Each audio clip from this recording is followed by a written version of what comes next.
Welcome to the Passion Podcast. Crowning Conversations. This is Carliola again, and this is your ultimate podcast for all things pageant. Siyempre pa si TikTok Pageant Guru, Carl Loyola. And I'm your TikTok Pageant Guru, TikTok Pageant Guru, Carl Loyola.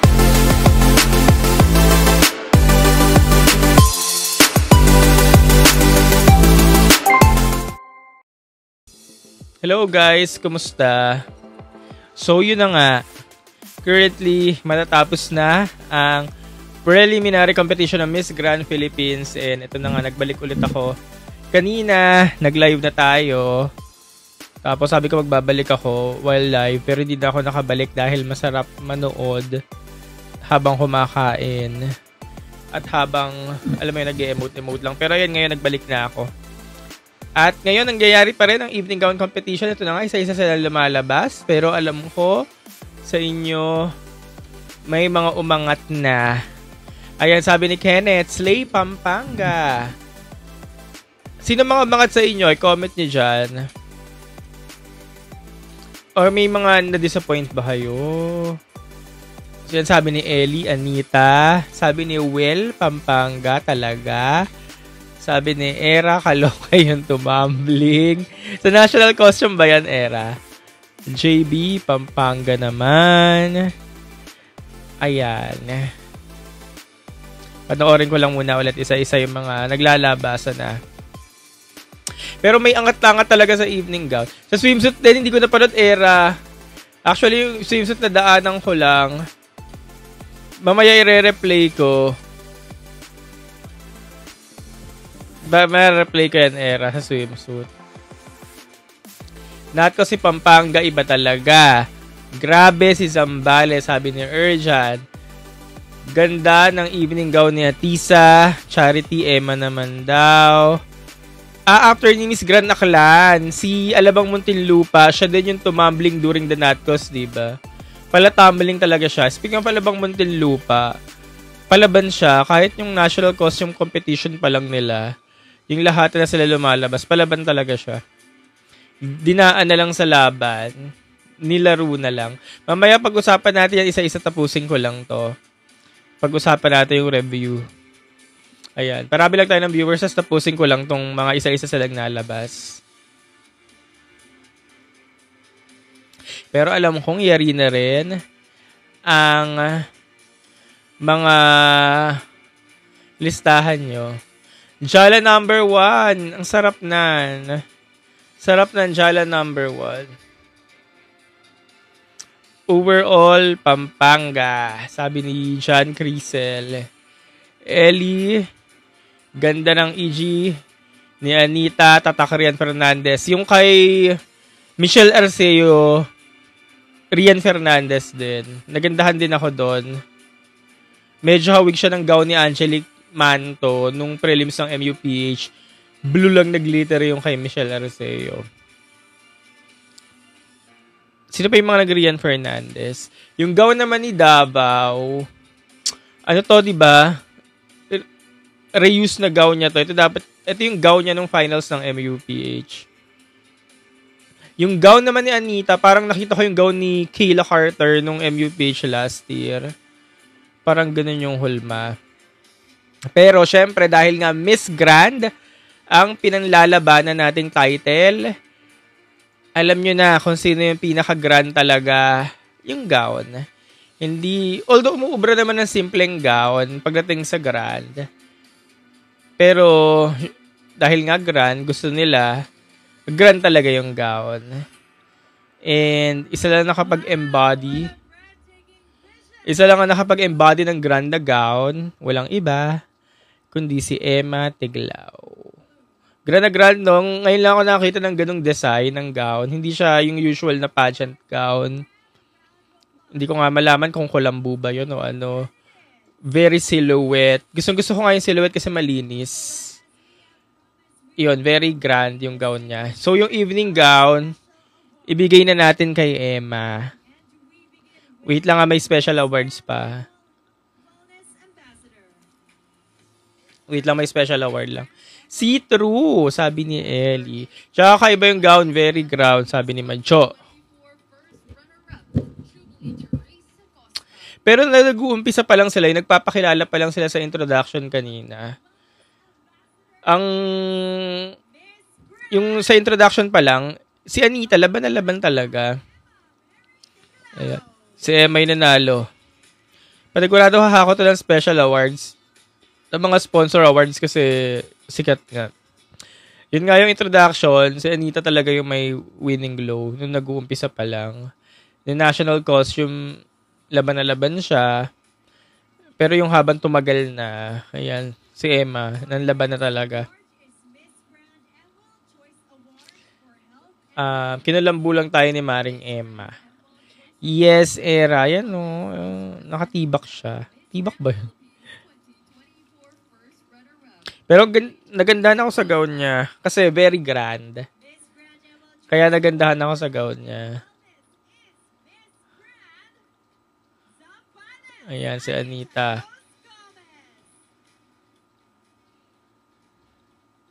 Si Anita ang ganda rin. Laban din talaga si Anita. Pero litaw na litaw talaga si Eme. Natkos kanina man lalaban ng concept. Yes. Sa national costume naman, ang daming karaoke. 3. Yung MJ Lastimosa, 2. Yung Jolina, 2 din. Magkasunod pa. Nagulat ka ako sa magkasunod na Jolina. Para sa notebook.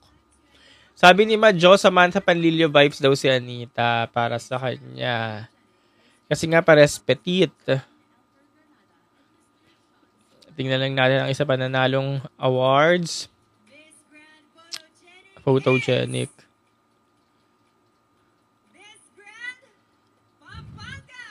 Si Emma din. Pwede nilang ibigay din sa ibang magaganda, no? Kasi may mga iba talagang facially appealing aside kay Emma. Pero kay Emma nila binigay. Well, photogenic naman yan. Ibig sabihin, maganda ka lang sa photo. Sino po stand out for you? Mamaya pag-usapan natin yan. Tapusin lang muna natin to.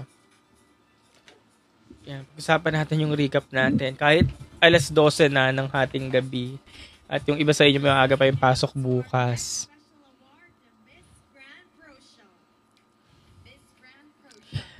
Guys, YouTube, Grand PHTV, pero patapos na to. Sa mga hindi nakaabot. Late na nga sila nag-start alas 9.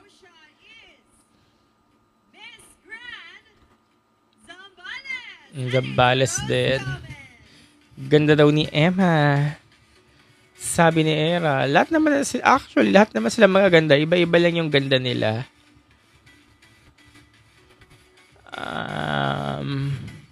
May awards sa Anita. Yes po. Mahakot naman ng awards. Pumapantay na kay Emma actually.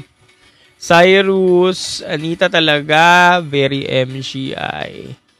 Sabi ni Cyrus.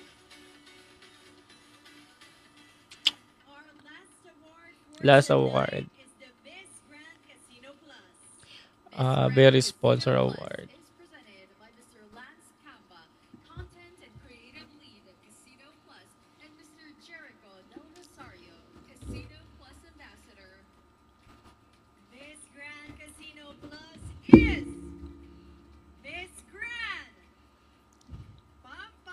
Si Emma din. Malaki yung clout kay Emma eh. Mama Mary. So, yun. Ayun na nga po. Tapos na nga po. Miss Grand Philippines 2025 Preliminary Competition. Sino na ang standout sa inyo?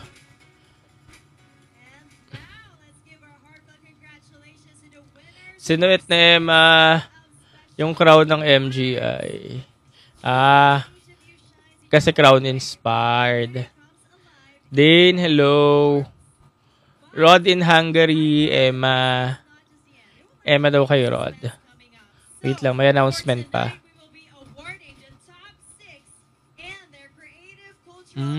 Natkos.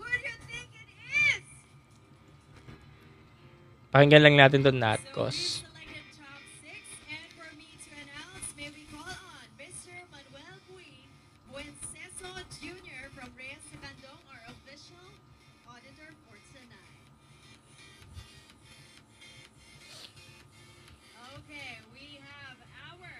Ako aliw na aliw ako kanina sa Super B. Sa Super B na Natcos. Tsaka yung lumabas yung kay Michelle Arceo. Yung dalawa sila may backup na dancer. Doon ako aliw na aliw, tawa ako ng tawa. Nagulat pa nga ako ba't lumabas yung backup dancer ni Michelle eh. Kasi nagkakot sila ng basura. Sa nagbo-boxing, aliw na aliw din ako.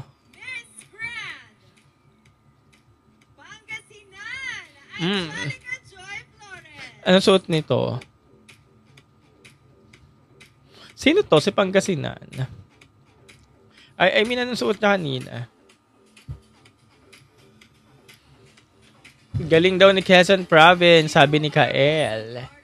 Wanda, Summer Island karaoke din, di ba?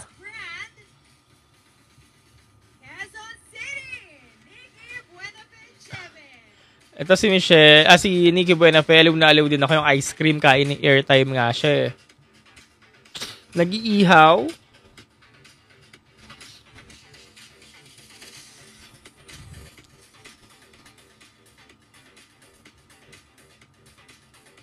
Tapusin lang natin itong awarding.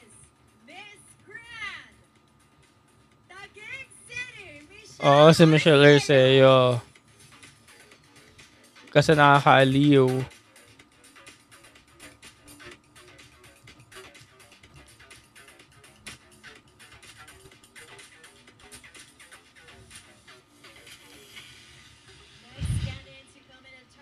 Nagtanggal siya ng bangs tong SS.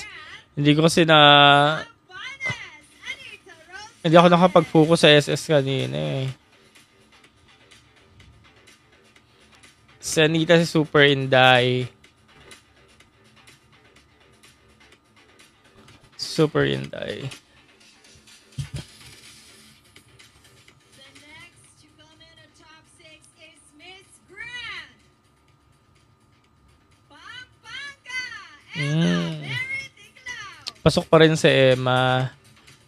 Actually, dun sa Natcos kanina, di ba nag-umpisa yung Natcos? Aliw na aliw ako dun sa mga pop culture talaga. Yung mga kakaiba, yung mga nakakaliw talaga. Kaya yung kay Emma, hindi ko na siya masyado napansin. Kasi yung tema ng Natcos ni Emma, yun yung usual na nakikita natin pag taga Pampanga, parol, ganyan. Kaya hindi ko na siya napansin kanina. Pero pumasok pa rin siya eh. Sa Alaya, sa karaoke. Siya yung unang nag-karaoke. O lagi na lang siya matitisod. Nung nagbinibini to sa Alaya sa Geronimo, ganito din yung style ng gown niya. Ngayong nag-Miss Grand siya, ngayon ganyan din ang style ng gown niya. Maganda din kasi yung concept niya ng karaoke kahit tatlo silang karaoke.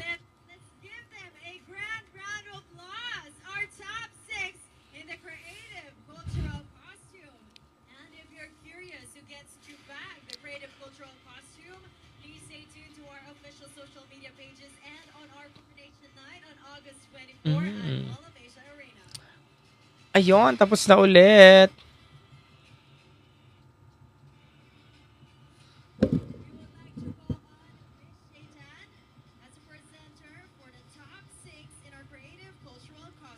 Ginabi na sila, alas 12 na. Parang live na. Live finals night na yung pinanood.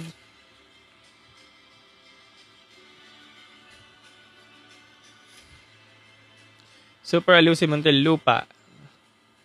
Alaw na alaw kayo, no? E di pinag-usapan natin siya kasi gumawa siya ng eksena.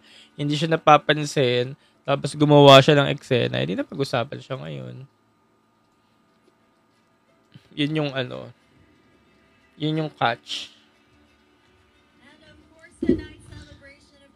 Kaloka 9 PM na nag-start.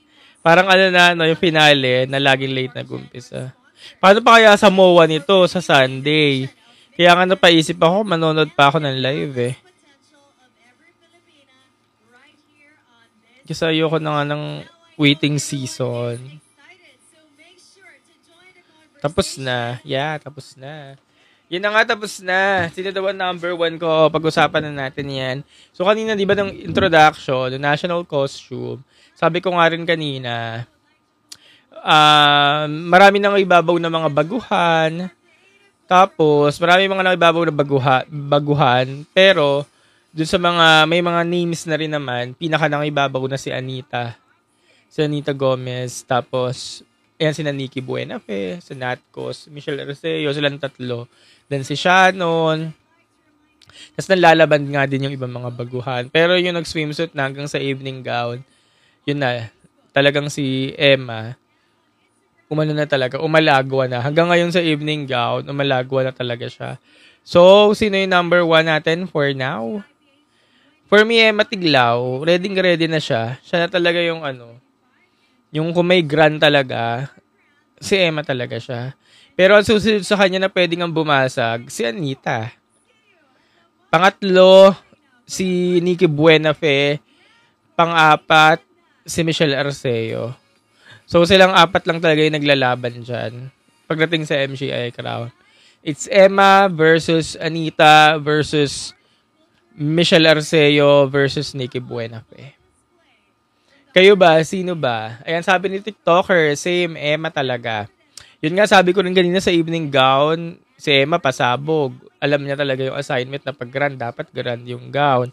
Hindi yun yung usual na gown. Actually, mabibigla ka, ba't gano'n ang gown? Kung hindi ka naman talaga pageant enthusiast, first time mo manood ng mga pageant, sasabihin mo, ba't ganyan ang gown? Masyadong malaswa. Pero dahil nga grand ang pinaglalabanan na title, kailangan ganun siya. Kaya, na-check niya yung na-check niya yung tick box. And yun, tingnan mo, pagsama-sama sila, litaw na litaw siya. Ang haba niya kasi. Tsaka, iba yung glow niya. Yun ay ang tanong, kung gusto siya ng organization. Nitong MGI Peach organization. Kasi kung hindi rin naman siya bet, hindi niya rin naman makukuha yung top crown. Ayun, in-announce din kanina, 4 ang crown ng Miss Grand Philippines. Yun na nga ang Miss Grand, Reina, Hispano, FBI, Face of Beauty, International, tsaka itong Asia Pacific. Kinonfirm na kanina na dito ibibigay ang Asia Pacific. So, sa Sunday, 4 yung koronang makukuha ng mga contestants. And, more chances of winning doon sa 4 na yon. Kaya, di ba 4 yung crown? Tapos, binanggit natin kanina. Sabi ko, it's Emma versus Anita versus Michelle Arceo versus Nikki Buenafe. O, baka silang 4 lang din na makakuha ng corona nan. Sa kanilang 4 lang talaga. Pero yun nga, ito pinfocus si Shannon. Nakita ko bigla si Shannon. Iba yung glow ni Shannon kanina. Ang ganda-ganda niya. Iba yung ganda niya talaga. Pero hindi talaga siya napapansin. Kaya, yung nga, sabi nga kanina, underrated siya, ganyan. Pero iba yung ganda niya. However, yun na nga, mukhang yari na talaga yung mga makakakorona. Yun na yung 4 na yun. Yun na yun. The rest, abangan natin sa mga susunod na pageant. Pero maraming stunning. Kahit si Philcom Canada, from straight hair, naging kulot. Sobrang stunning niya. Laguna, stunning din. Yung nag-umpisa pa lang ng Natco, si Laguna. Ang ganda-ganda niya. Pero nung babandang huli na, hindi ko na nabetan yung evening gown performance niya. Pero maganda siya. Si Beatrice Maclelland, okay din siya. Okay niya. Inopen niya yung show ng okay. Hanggang sa swimsuit, sa evening gown, okay din. Ganyan. Pero biglang hindi siya napansin ngayon, si Bea Maclelland. Yun, nandun sa 4 talaga yung kanina. Yung alam niyo yun, yung glow, yung momentum, nandun sa 4 na binanggit natin kanina. Pageant 3, feel ko siya na winner. Sino? So, first in MGI PH mo, Carl. Emma Tiglao. Pero it's Emma versus Anita. Emma versus Anita, MGI PH. Si Nikki Buenafe, tsaka si Michelle Arceo, other crowns. Pero kung hindi nga kasi si Anita yung mag-MGI PH, magre-reina siya. So, yung 4 na crowns nga, kay lang yan, Emma, Anita, Michelle Arceo, tsaka kay Nikki Buenafe. Kung hindi si Michelle Arceo, kunyari hindi na siya bibigyan ng crown, pwedeng si Beatrice Macleland. Ganyan. Pero naniniwala ko nandun lang yan sa 4. Silang 4 na yan. Yari na yung 4 na yan. And predictable yung ALB Circle of Pageant. Pag sinabi natin yari na yung mga yan, yari talaga yung mga yan. Hindi uso dito dark horse sa ALB. Alam nyo yan. Mas okay sila dito sa Fernandez gown. Rian Fernandez gown.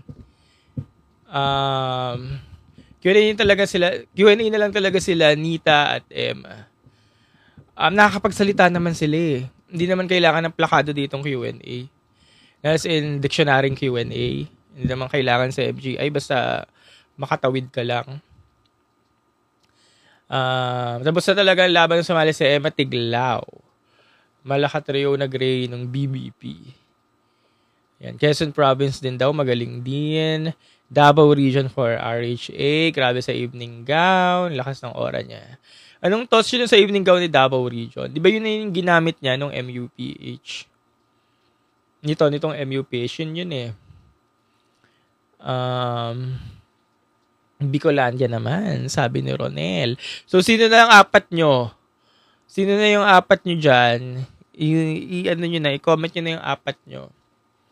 Tapos, ano pa bang comments natin sa preliminary competition? So, sa Okada siya, expected na rin naman na yung stage. Ganon, kasi usually ang Okada Grand Ballroom naman, siya naman ginaganap lahat. Even MUPH preliminary competition, ginanap na dyan noong 2023, ganon din yung setup. So, marami naghahanap kanina sa comment section. Nanonood ako nasa gilid yung comment section sa live. Ba't daw ganun yung stage? Ba't ganun yung prod? Kasi nga, syempre, prelims pa lang. Tsaka nga yung Okada, hindi naman ganun kalakihan. Kaya, expected, ganun talaga lagi yung stage nila. Ganun yung size, ganun yung eksena. Well, yung camera, marami din nagre-reklamo kanina, ba't ganun yung camera? May pwede pa sanang gawin doon. Pero since yun nga lang yung nakaya ng prod kanina, so kaya na rin naman. Ang mahalaga, malinaw naman.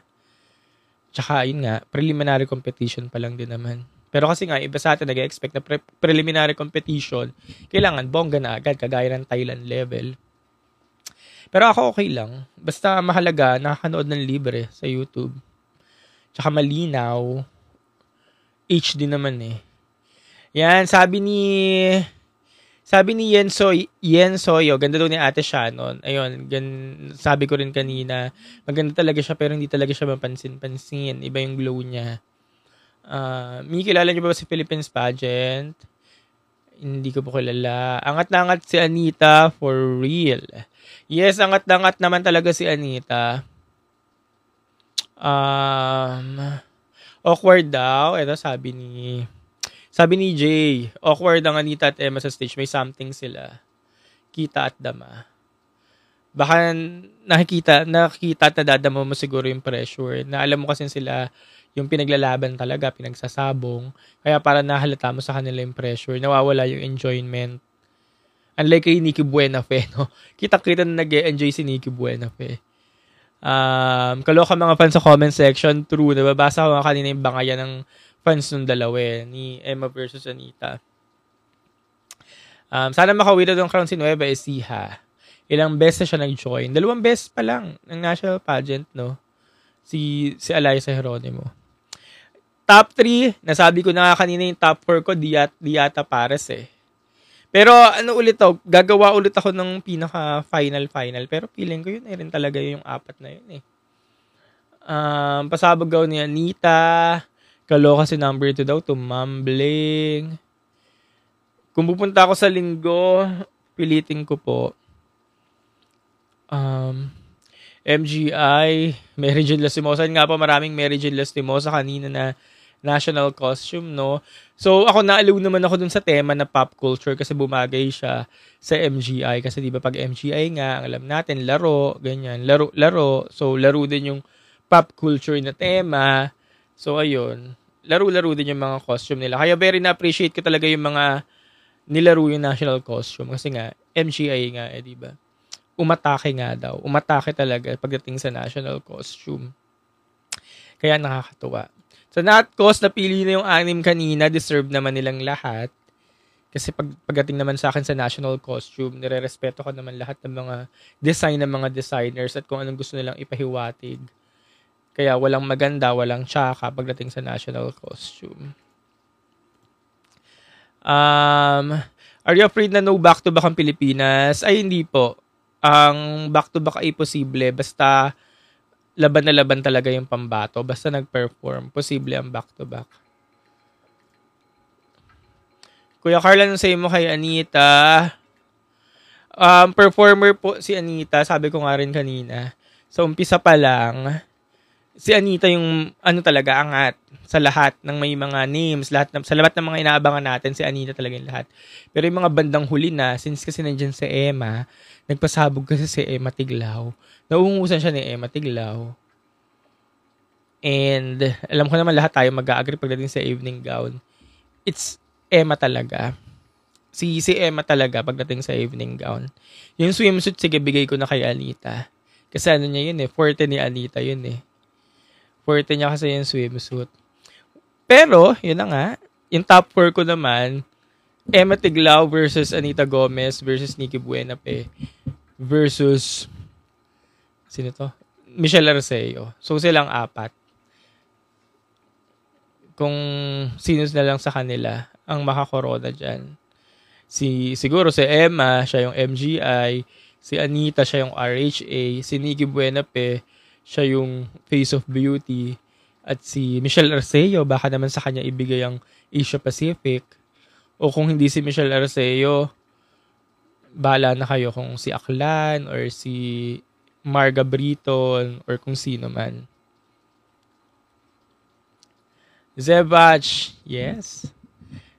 Same thoughts, sabi ni Jail. Wala nag-Lea Almudal. O nga, no? Baka hindi nag-sponsor si Leo. Or walang kumuha kay Leo. Pero normally, no, pag MGI, no, maraming Leo Almudal gowns. Maraming Rian Fernandez. Sabi ni Art Flores, bias. Ganun talaga. Pag nagsabi ako ng favorite, sasabihin mo talaga bias kasi nga favorite Kaya nga tinawag na bias favorite. Pero gusto ko lang malaman mo, ito ay hindi ko po kilala. Hindi ko po sila friends.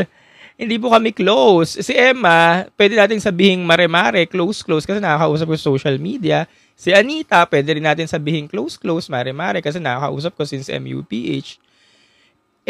Anong gagawin ko kung sila yung nag-perform? Sige. Hindi ko na lang sabihin na sila yung bet ko. Sabi ako ng ibang lugar.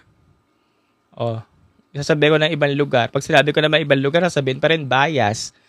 Or ba't ganyan yung choice mo, di ba? So talaga, saan ba lulugar ang mga fans? Pag tinanong ko sinong favorite, pag sumagot, sasabihin bias. So saan lulugar? Nakakatuwa. And ito po kay Quezon Province. Palaban naman siya si Quezon Province. Simple lang yung gown niya kanina. However, sabi ko nga kanina, paulit-ulit kong sinasabi, yari na rin na makaka-corona. Mahirap tibagin. Mahirap lang tibagin itong mga pwesto or yung mga nasa pwesto na. Wala naman nagkalat, actually. Alungan ako sa performance ng ibang mga baguhan Pero yun nga, since sabi ko nga, mahirap na rin tibagin yung mga pupwesto na. Ang maganda naman dito sa mga nag-perform, magiging stepping stone nila ito para pagsabak nila ulit sa iba pang pageant, kilala na sila. Alam mo, may recall na yung pangalan. Kaya, yun. Tuloy lang. Reaction sa gown ni Anita, maganda naman po na-amaze din ako sa design kasi nga Rian Fernandez din. Di ba nga fan nga tayo ng gown ni Rian Fernandez. Pero nakita ko lang yung resemblance ng gown ni Kayla Carter. Di ko alam kung saan sinuot ni Kayla Carter. Yan sa Charm ba o sa MUPH. Basta parang nagsuot siya ng ganong design ng gown. Yun lang yung nakita ko. Pero syempre, very grand pa din. Nandun pa rin sa tema na dapat grand. Kasi alam nyo naman, di ba, yung pag sinabing grand na gown, di ba? Alam nyo yun, di ba? Pag nakita nyo agad yung gown, alam nyo yung pang grand agad, di ba? So, nandun pa rin naman sa grand. Sinong gumaya na natin ni MJ? Magkasunod sila. Yung si Marga, kay Marga Britton nga natin unang nakita yon, pero may nauna sa kanya. Kaya nga, ang unfortunate ng setup, kasi nauna yung may naunang lumabas. Kaya siguro itong Marga Brito, pinost niya agad kanina sa social media.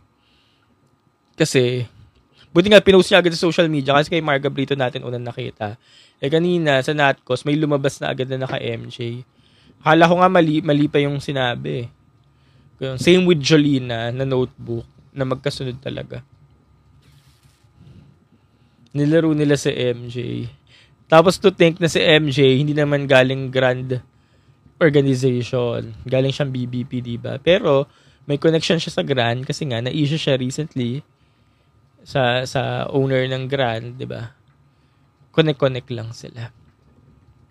Aiko, Kuya Carl, pag si Anita po ba nanalo sa posible po bang umangat sa pagdating sa Taytay?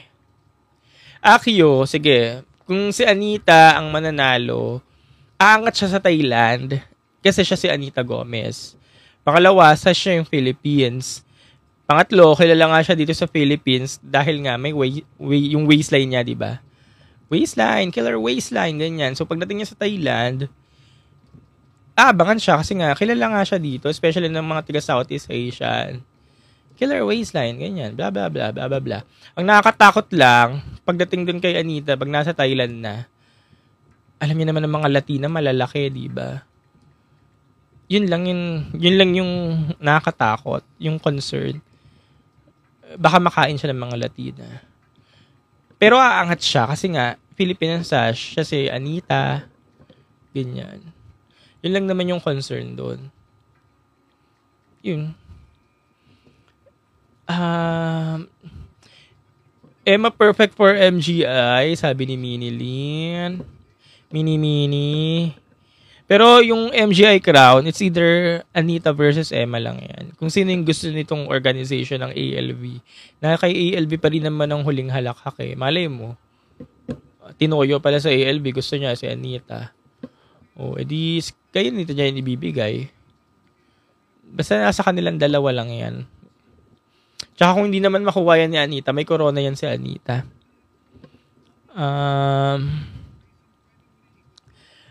Thoughts niyo po about EG ni Emma sa preliminaries. Yes, nasabi na po natin kanina, very unusual na gown. Hindi yung very usual na nakikita natin. Ayun nga, pang grand. Pasabog, pang grand. And sana matuloy-tuloy niyan, no? Actually, pang ano na nga eh. Pang Thailand na nga yung gown niya eh. Ayun yung tipong ng gown na nakita mo sa Thailand eh. Grad na agad eh. So, ano pa kaya ipapakita nila pag nasa Thailand na si Emma? Siyempre, sasabihin na naman nila, bias ako. Ay, bias ka na naman, puro ka Emma. Sasabihin naman ng mga basher, puro ka Emma, Kuya Carl. Anong gagawin ko? Si Emma yung napupusuan ko for MGI. Oh, edi sige, sabihin ko na lang iba. Si Arceo na lang. Oh.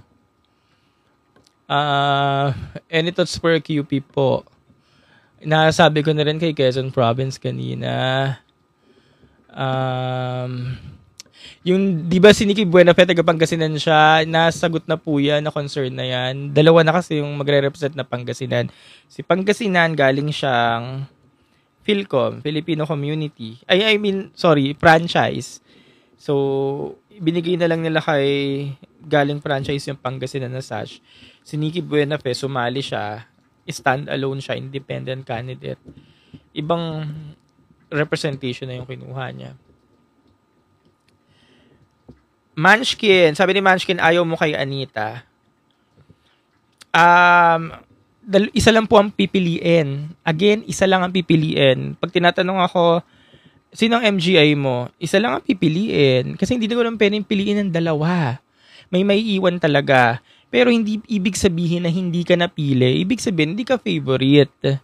Ang pinili lang natin ay yung feeling natin, pasok sa standards pagdating sa Taytay, ganyan. Pero ibig sabihin, hindi ayaw. Kasi nga, kailangan mong mamili, pinapapili tayo.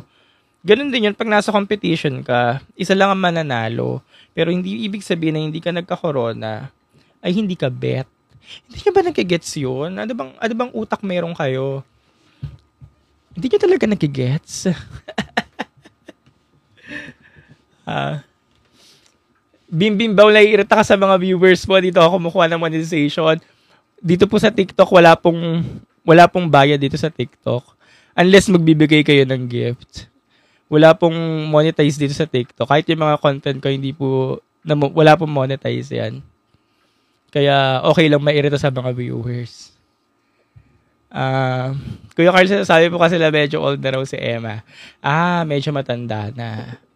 Kasi gusto ni Nawat bata. Binuksan naman nila yung edad. 'Di ba? Binuksan nila yung edad na okay, up to 30 na. O baka naman open na si Nawat doon pagdating doon.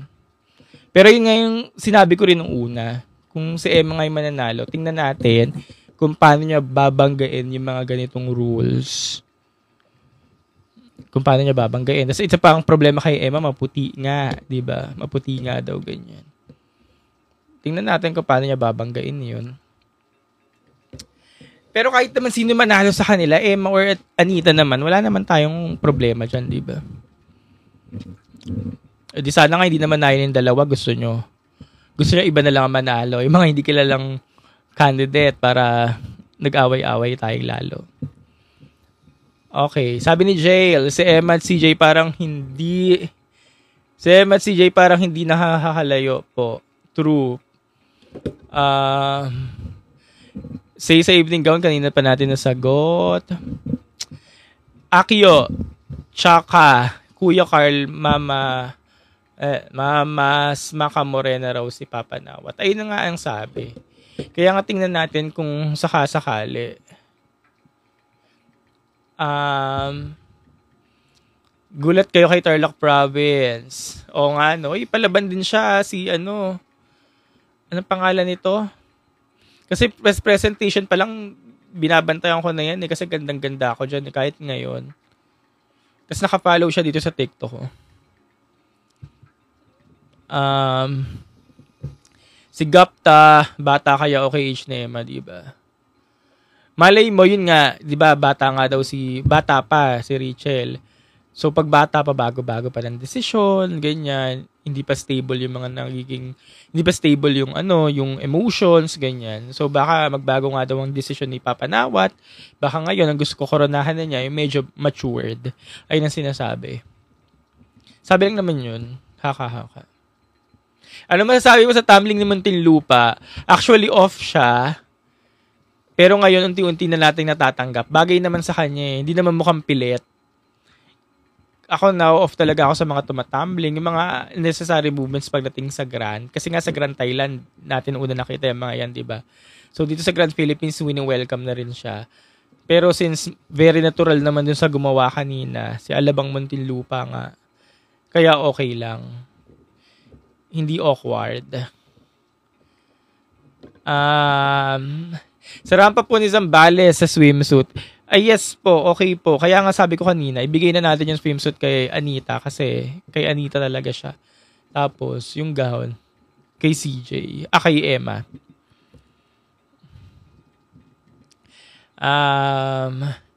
Sabi naman ni Jail, true, parang ayaw ni Papa Nawat sa maliit.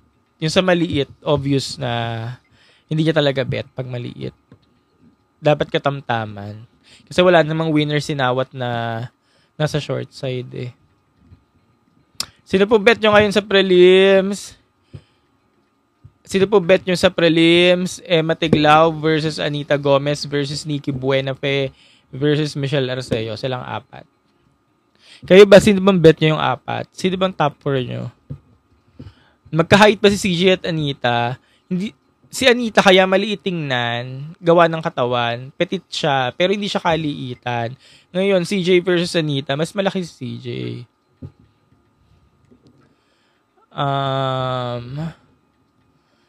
Davao City, ano po masasabi nyo? Performer naman siya kanina, as expected, pero masyadong maraming umangat. Bicolandia, pinakamaganda.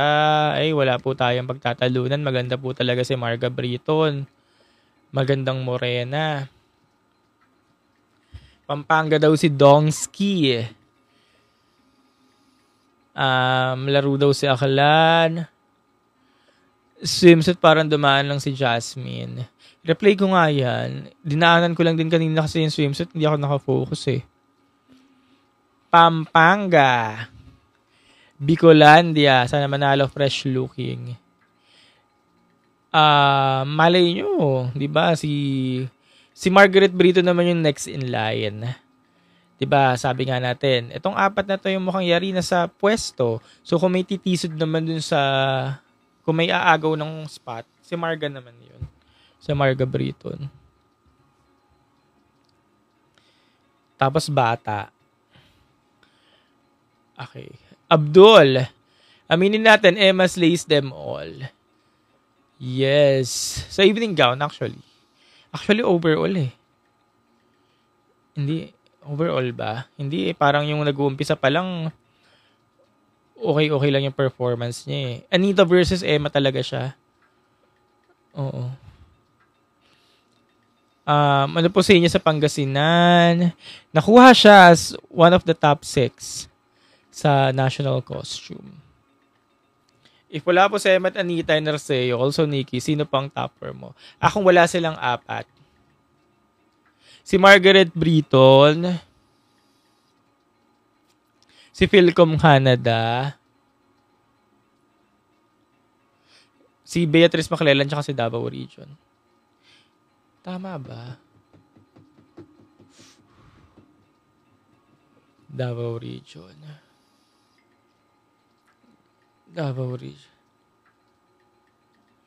Oo, sa ano na lang, yung iba kasi okay naman ang performance. Sobrang okay yung performance ng iba. Kaso ang problema sa iba, yun yung problema sa iba. Pero okay yung performance nila, okay yung galaw nila. Pero alam niyo naman, mauuna dapat ang ganda. Yung iba, sobrang ganda nila. Kaso nawawali sa performance. For example, si Laguna, sobrang ganda niya. Pero may time na yung performance ni Laguna, hindi siya stable. May time na okay siya dito, okay siya dito, okay siya dito. Pero maganda siya. Yung iba naman, okay yung performance, okay yung lakad, okay yung mga hand gestures, yung galawan. Pero kulang sa ganda. Eh, alam niyo naman, di ba ganda dapat na mauna, lalo na kung MGI title. Walang ibang fit sa MGI kundi si Ilya. Hindi naman sumali si Ilyana Aduana. Kanina yung mga face card, madedetermine nyo kung sino lang yung mga face card, di ba? Simula na nag-umpisa. Alam nyo kung sino lang yung may mga face card talaga. Mabibilang nyo lang sa kamay. Yung asin yung ganda lang talaga ha. Yung ang ganda naman ito, shit. Mabibilang nyo sa kamay, di ba? Kaya yun. Unang-una talaga si Laguna eh. Nikki Buenafe, ganyan. Si Michelle Arceo, mga ganyan. Sino pa yung mga face card talaga? Si Tarlac, si Rizal. Yung mga face card talaga. Yun.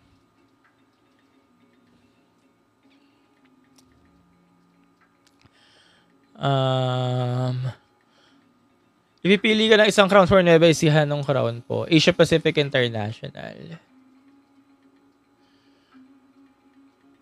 Aside sa MJ Kuya Carl, sinong bagay na pageant? Aside sa MJ Kuya Carl, isang bagay pageant si Shannon. Reyna Hispano-Americana. Kasi, bakit Reyna Hispano-Americana kahit ang nirarally natin dapat pag Reyna Hispano-Americana Morena? Eh kasi, para masubukan naman natin kung Tisay, uubra ba ang Tisay. Ang problema, pag pumunta si Shannon sa Reyna Hispano-Americana, para siyang si Eliza Mulak. Parehas yung pagkatisay nila eh. Pero para lang maiba lang, mabali lang natin ulit.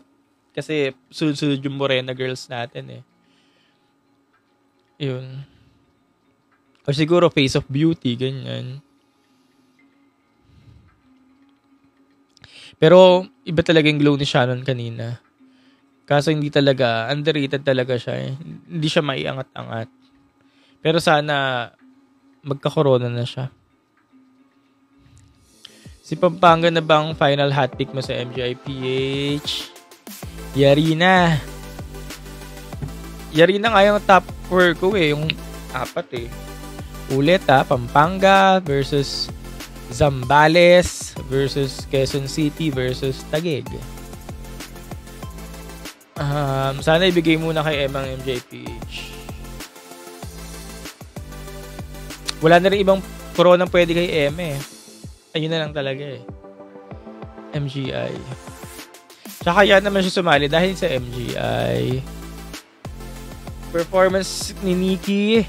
Performer po si Nikki Buenafe. As in performer po. Hindi siya yung... Parang nag-iba yung Nikki Buenafe na nakita natin kanina eh. Hindi ganun si Nikki sa Miss World Philippines stint niya eh. Nag-iba. Parang ibang tao siya. Ano pa lang... national costume pa lang, parang ibang tao siya. Actually, hindi ko siya favorite. Kahit na Miss World pa, hindi ko siya bet. Nagagandahan ako sa kanya, pero hindi ko siya bet. Nung Miss World Philippines, alala ko gandang-ganda ako sa kanya, pero hindi ko siya bet. Kahit nag-umpisa tong MGI, hindi ko rin siya bet. Pero yung habang tumatagal na, pag nakikita ko siya, yun nga, in person, tas ito kanina, yun, nabetan ko na siya kasi nga, performer siya. Kaya nga nasa top 4 ko na siya agad. Auto top 4. Tas ang ganda niya. Yun. Anyways, yun lang. Alam ko late na. Maaga pa mga pasok nyo bukas. Ako din. So maraming salamat ulit sa pag-tune in. And yun na nga. Sunday, live Mall of Asia Arena, Miss Grand International Philippines 2024. So, yeah. Good night. See ya. Siyempre pa si TikTok pageant guru Carl Loyola. And I'm your TikTok pageant guru, TikTok pageant guru Carl Loyola.